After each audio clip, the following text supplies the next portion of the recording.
Hello and welcome to Crisil's podcast on impact of safeguard duty on steelmakers.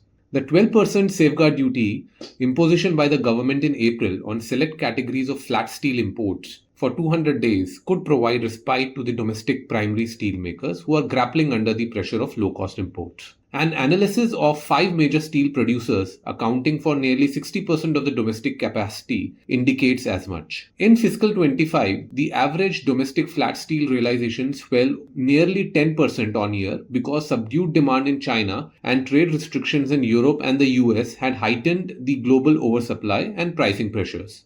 This redirection of exports from surplus countries had led to an increase in low-cost imports into India, which hurt the domestic steel realizations. Now, with a 12% safeguard duty in place, the domestic producers will have some respite. However, they will continue to remain susceptible to any further weakness in global markets due to trade protectionism. This could limit their ability to take additional hikes.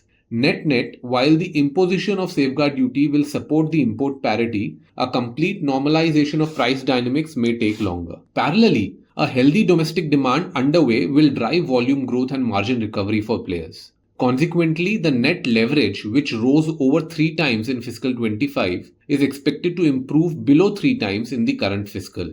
And the liquidity buffers should be sufficient to cover nearly 30% of the annual capex and nearly 10% of the outstanding debt. All said, if the pressure from global prices continue, we see that a longer protectionist intervention may be required. With this, we come to an end to the podcast. Thank you for listening in.